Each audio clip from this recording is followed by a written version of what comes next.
Good morning, ladies and gentlemen. My name is Danny Pinchot with Danny's Luxury Cruise Vacations, and we are an independent affiliate of the Avoya Travel Network. And today I have Chris from Quark Expeditions. They are an amazing expedition cruise line, very focused on what they do. They have an amazing niche. And Chris was kind enough to spend a few minutes today to just sit down with me and have a little chat on his amazing product, where they go, and what you can expect from taking an expedition cruise with Quark. So, Chris, thank you for being here. It's absolutely my pleasure. I really want to thank you for taking the time to do this and for, the ability to share our amazing experiences with your listeners and your viewers. So thank you. My pleasure. So, Chris, let me ask you this: if you can just start out a little bit by saying how long your company has been in existence, and then go into where they go and what people can expect from your product and that type of thing. Absolutely. I'll do my best to be brief. I know we only have 15 minutes on here, but I think one of the most important things for your viewers to really understand about a company like Quark Expeditions is that we're specialists in what we do.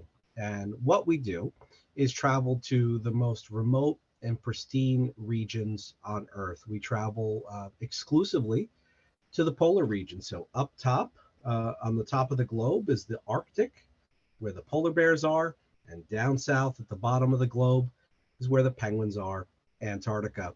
We've been sailing to these regions for over 30 years. So we started in 1991. And as a company who really specializes in this is all we do. So we have a tremendous range of expertise. So whether your clients are looking to experience the polar bears in the Arctic in a place called Svalbard, local Inuit and Greenlandic communities in the Canadian Arctic or Greenland, experience the wonder and the solitude of the seventh continent of Antarctica and the amazing wildlife that can be found there. We're going to have an experience for everybody, but it is going to be a polar experience. Wonderful. Now, some of the things they do there, I see in your background that you have kayaks. So is that all part of the experience or is there an extra charge for that? Absolutely. So we offer more to do off the ship than just about any other company going to these regions. And one of the things that we really specialize in is getting you off the ship and into the destination.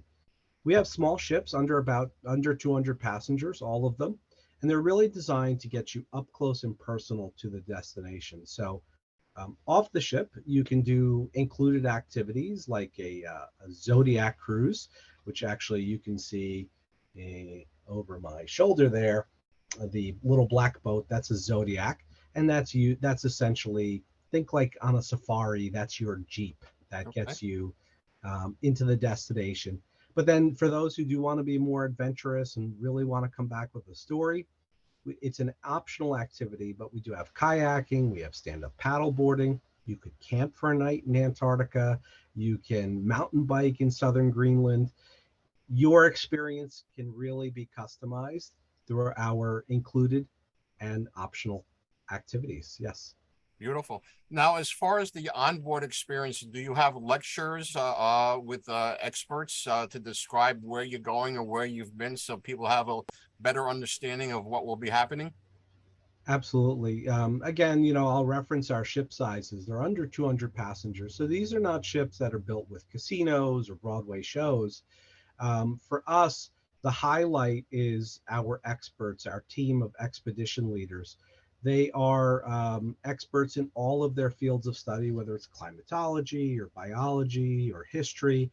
And so they're doing presentations throughout the journey so that you're not just seeing these places that we visit, you're also learning more about them, and you're coming away enriched and with a sense of knowledge of the places that you visit. So every day there's going to be presentations and nightly recaps, informal talks with the expedition guides. They eat meals with the guests. They're on board. They're taking you on shore. So you have some of the best access to these experts. Fantastic. Now, onboard meals, obviously breakfast, lunch, and dinner. Is it open seating? Is there set times? How does that work? Everything that we do is really designed around getting off the ship. So we do sometimes adjust the meal times around the off-ship activities, which is typically at least two per day. So there is large open dining rooms. The seating is completely open. There's no assigned seats, but there's tables from 2 to 10 people. So it depends how social you like to be during your meals. Our expedition team will generally also sit at different tables for different meals, so everybody gets to know them and gets to interact with them. But yeah, breakfast, lunch, dinners. The dinners are multi-course, multi-selection. We can cater to just about every taste or dietary need, with a few, small exceptions. And while you're enjoying the chef-prepared dinners of all varied types of cuisine, you can also enjoy beer or wine included with that dinner as well. Now, beer and wine, you say, is included with dinner, but if they want a beer or a glass of wine outside of the dining room, am I assuming that that will have an extra cost to it? It is. There's a cash bar, and part of the reason why we do that is because, again, we really do strive to get people off the ship at least twice a day, and the key word there is at least.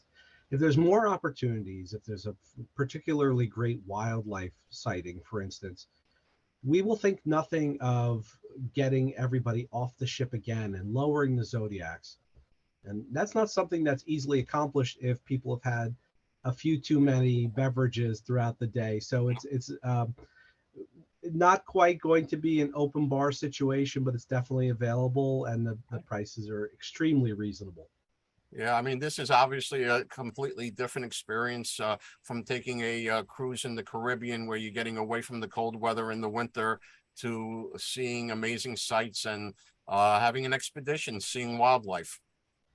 Absolutely. I the Caribbean is a great example of a type of cruise, but maybe one that's a little bit more similar is Alaska. If you've ever dreamt of going to Alaska for the wildlife and for the scenery, a place like Antarctica multiplies it by 1,000. Um, and it's a much more intimate experience rather than a few thousand guests on board a ship, where the ship is almost designed to keep you on board. And it's a destination in itself. It almost sometimes doesn't matter where it goes. The experience is the ship as much as the destination. For us, it's really about going to these pristine, remote places, but doing it in a much more smaller and intimate fashion that a larger ship just couldn't do. Perfect, perfect. Chris, any last comments that you'd like to share with the with the viewers before we um, come to a conclusion? I have a couple, so bear with me. The first one is always work with a travel advisor. The role of somebody like you, Danny, is absolutely invaluable in this world of travel. There's so many unknowns. There's so many things that are changing and constantly evolving, and you and folks like you really stay on top of it for your guests. So I appreciate what you do, and I hope your viewers do as well. The other thing that I want to share with people is these parts of the world that we visit are changing. And if you want to experience them in a way that is the most true to their real nature, there's no better time than now. These trips and these itineraries, they are filling up quickly. So we always recommend plan your trip sooner rather than later, even if it's for a far off departure date, but have it locked in. Start dreaming, start thinking about the amazing experiences you're going to have. So with that, I'll leave everybody with thank you so much. I hope to see you on board, and I'll be here to support you, Danny. Chris, thank you so much. This was perfect, and thank you for the kind words. And I just want to add one other comment based on what you said, that the advantage of dealing with a travel advisor is we also have not only the knowledge and the expertise, but we have the connections. When there is something that needs special attention, we have the know-how and the contacts to reach out to those people and say, hey, listen, we have this or that. Can you help us take care of that? If you're out there doing it on your own. You don't have those contacts. You're fending for yourself, and you don't have the benefit then of dealing with a travel professional. Absolutely. Chris, thank you so much. This has been wonderful, and thank you again. Thank you.